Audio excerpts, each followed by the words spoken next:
தேவனுக்கு மகிமை உண்டாவதாக.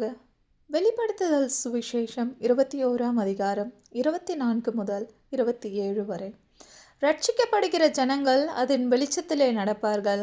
பூமியின் ராஜாக்கள் தங்கள் மகிமையையும் கனத்தையும் அதற்குள்ளே கொண்டு வருவார்கள்.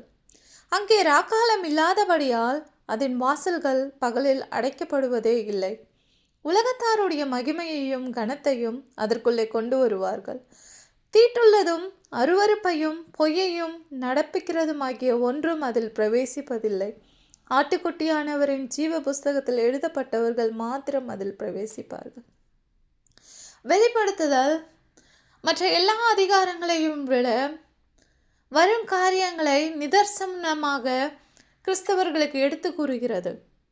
ரட்சிக்கப்படுகிறவர்கள் தேவனுடைய பிள்ளைகள் அதன் வெளிச்சத்தில் நடந்து கொண்டிருப்பார்கள்.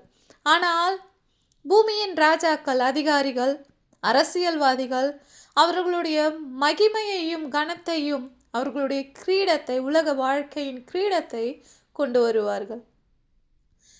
ஆனால் இந்த உலகத்தாரும் அவர்களுடைய மகிமையும் கனத்தையும் அதற்குள்ளே கொண்டு வருவார்கள்.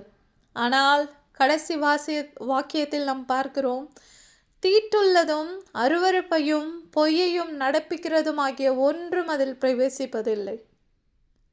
நாம் எப்படிப்பட்டவர்கள்? தீட்டுள்ளவர்களா? அருவருப்பான காரியங்களை செய்கிறவர்களா? பொய் பேசுகிறவர்களா? பொய்யான் நடக்கிறவர்களா?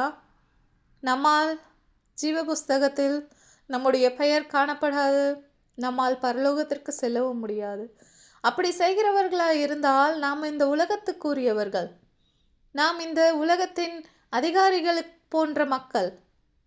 நாம் தேவனுடைய பிள்ளைகள், வெளிச்சத்தில் நடக்கிறவர்கள். நாம் வெளிச்சத்தில் தான் நடக்கிறோமா? நம்முடைய பெயர் ஜீவ புஸ்தகத்தில் எழுதப்படுமா? நாம் பரலோகத்திற்கு செல்வோமா? இப்படி கேள்விகளை உங்களுக்குள்ளே கேட்டு நீங்கள் எந்த நிலையில் இருக்கிறீர்கள் என்று சோதித்து அறிந்து கொள்ளுங்கள். தேவன் தாமே உங்களை ஆசீர்வதிப்பாராக. ஆமென்.